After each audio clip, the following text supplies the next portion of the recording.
Saya pada saat vonis diucapkan hari sidang itu tidak kaget.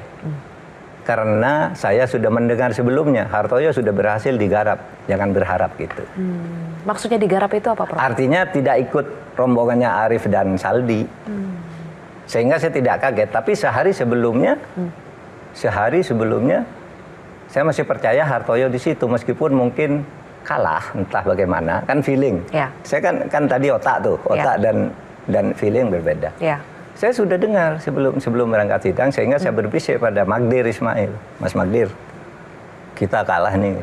Kenapa? Hartoyo udah di sana. Enggak, kata Magdir. Saya tahu dia gitu.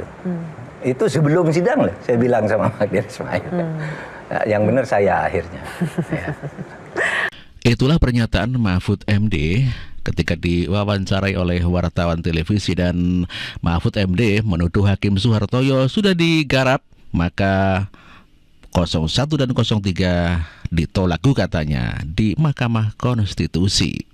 Sebelumnya Mahfud MD memprediksi bahwa Presiden Jokowi akan bernasib sama dengan Presiden Soeharto, di mana menjelang akhir hayatnya dibawa ke pengadilan. Angket itu tidak mungkin bisa memakzulkan presiden secara langsung. Gitu.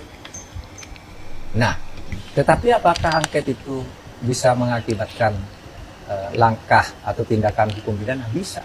Bisa ya. Kalau misalnya angket menemukan terjadi penyalahgunaan anggaran sesuai dengan undang-undang, apakah itu undang-undang bantuan sosial, apakah undang-undang APBN, apakah undang-undang pemberantasan KKN, kan ada undang.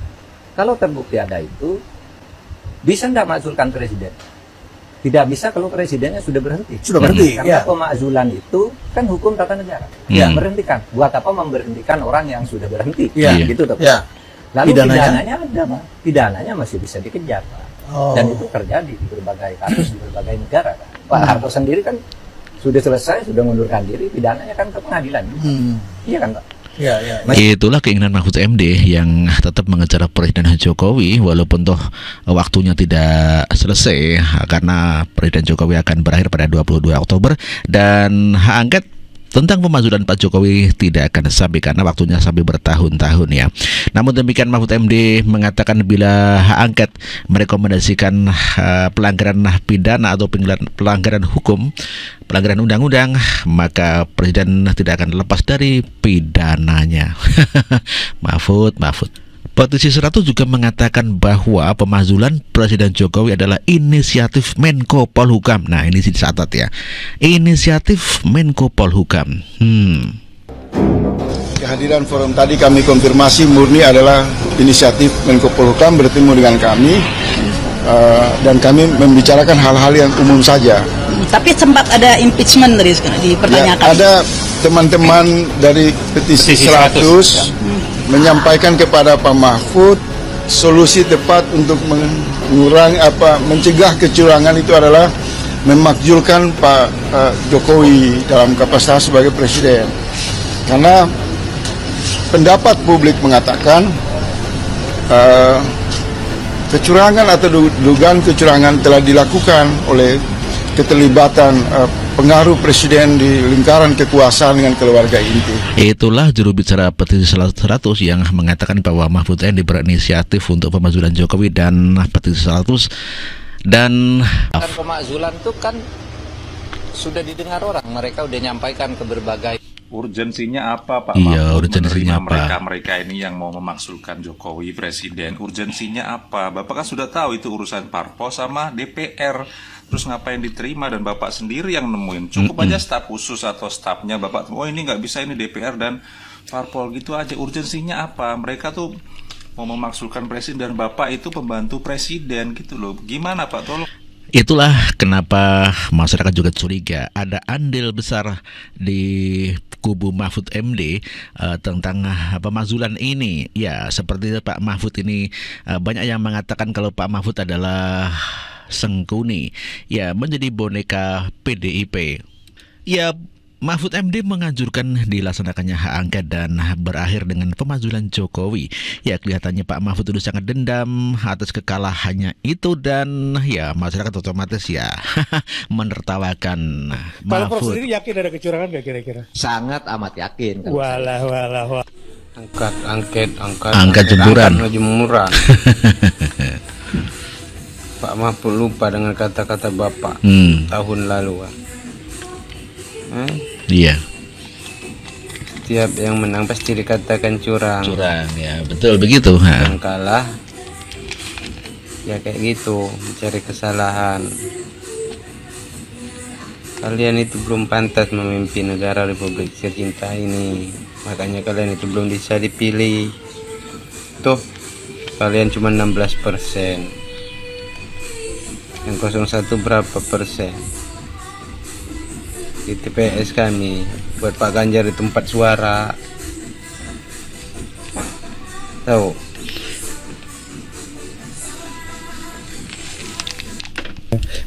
Itulah banyak masyarakat yang sudah sadar dan mengerti tentang persoalan politik, di mana Ganjar Mahfud hanya 16%. Namun demikian begitu sangat ribet dan mengatakan akan memajulkan Presiden Jokowi. Ya, Presiden Jokowi akan habis masa baktinya pada 22 Oktober, di mana Prabowo Gibran akan dilantik. Jadi tidak perlu diadakan pemakzulan begitu Pak Mahfud ya.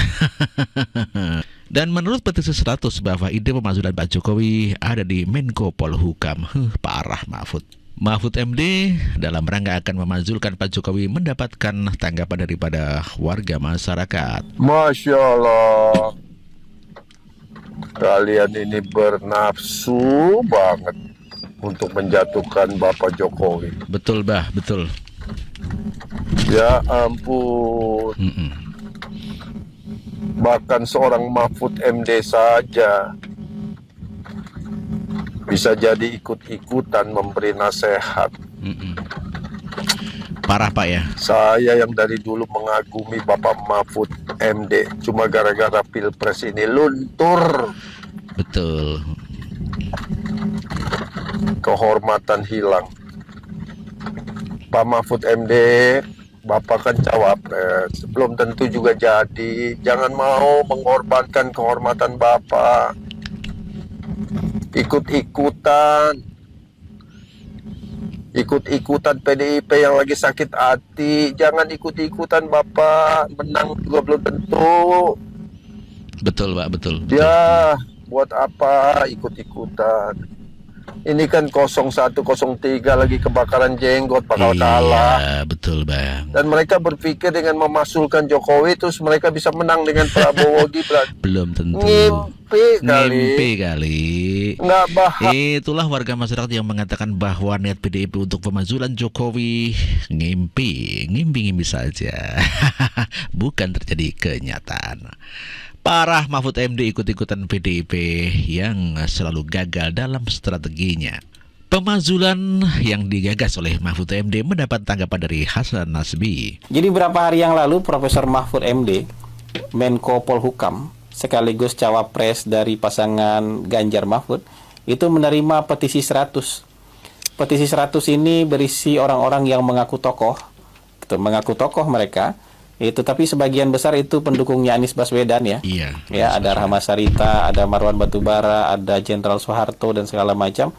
Sebagian besar itu pendukung Anies Baswedan. Iya. Itu minta pemakzulan Jokowi kepada Profesor Mahfud MD. Mahfud MD ya. Nah, pada saat itu Pak Mahfud MD sebenarnya tidak menolak pemakzulan.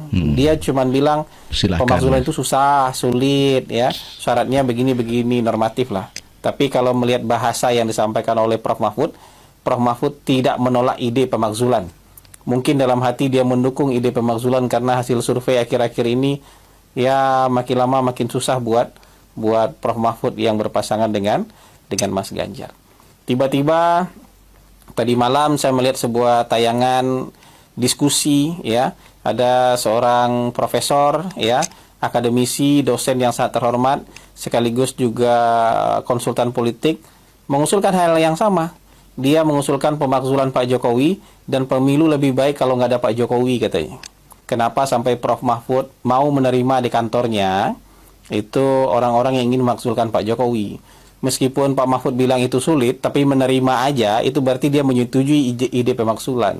Ya, Kalau jelas, pemakzulan itu gampang mendukung, berarti dikerjain sama dia gitu. Iya, betul. Dan kemudian dia bilang ya silakan datang ke DPR kalau ingin memakzulkan katanya kan.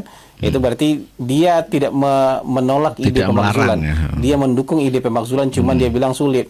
Tapi kalau kalian mau kerjakan silakan. Kira-kira kan maknanya seperti itu. Iya. Nah, yang profesor tadi, senior saya profesor yang kemudian juga konsultan politik tiba-tiba juga menyatakan hal yang sama. Jadi ini gerakan terorkestrasi. Iya. Gerakan terorkestrasinya datang dari dua pihak, dari kedua lawan ini, bukan dari satu 01 lawan ya, aja, dari kedua lawan ini. 03. Gerakan pemilu tanpa Jokowi. Katanya pemilu kalau ada Pak Jokowi pemilunya nggak adil, pemilunya bakal curang, pemilunya nggak ada integritas. Jadi kalau mau ada pemilu yang berkualitas dan berintegritas harus nggak ada Pak Jokowi katanya. Jadi padahal dulu Pak Jokowi itu tahun 2019 mereka dukung Pak Jokowi, orang-orang Iya. ini nih. Ya dukung Pak Jokowi presidennya, dia juga jadi calon presidennya. Nggak ada mereka bilang pemilu nggak berkualitas, pemilu yang penuh kecurangan. Padahal waktu itu 2019 kekuatan Pak Jokowi jauh lebih kuat. Kekuatan Pak Jokowi jauh lebih absolut. Hari ini kekuatannya terpecah-pecah. Ya kenapa mereka sampai pada ide ini? Buat saya sih sederhana, bahwa data internal mereka, termasuk mungkin data senior saya yang konsultan politik itu, Prabowo Gibran mungkin sudah tembus 50%. Apalagi ada kejadian kemarin habis debat ketiga. Habis debat ketiga, Pak Prabowo itu sebenarnya kalau dalam sisi penilaian objektif mungkin tidak dalam kondisi menang dalam debat itu. Wah, Anies moncer sekali, Mas Ganjar moncer sekali, tapi di bawah perasaan masyarakat kan nggak sama dengan perasaan mereka. Betul. Perasaan masyarakat simpati yang luar biasa terhadap Prabowo. Pak Prabowo. Ada nggak yang dalam 4 hari kenaikan follower Instagramnya jadi 1 juta? Organik loh itu. Pak Prabowo dari mungkin 7,2 atau 7,3 juta sekarang sudah 8,2, 8,3 juta. Itulah pengamat atau penasihat politik Hasan Nasbi yang mengatakan bahwa Mahfud MD memang berinisiatif untuk ikut proses pemakzulan Presiden Joko Widodo dikarenakan memang dipastikan akan kalah, dan seperti dikatakan oleh Saiful Mujani, dia mengatakan bahwa kalau pemilu ada Jokowi pasti Ganjar kalah, maka mazulkanlah Jokowi. Tetapi orang-orang yang memusuhi Jokowi semua keok dan terkapar. Parah. Mahfud MD mempersilahkan masyarakat memazulkan Presiden Jokowi, silakan ke gedung DPR. Jadi saya bilang apakah Pak Mahfud setuju? Saya nggak bilang setuju atau tidak setuju, silakan saja, tapi bawa ke DPR. Jangan minta pemazulan ke MK. Kok minta pemazulan ke Menko Polhukam, itu bukan. Dulu yang minta undang-undang dasar, yang minta undang-undang dasar itu diubah kan masyarakat sipil juga. Agar itulah kelihatannya Mahfud MD sangat ngebet sekali agar Presiden Jokowi dimazulkan dan mempersilahkan masyarakat mengajukan gugatan pemazulan itu langsung ke DPR saja. Mahfud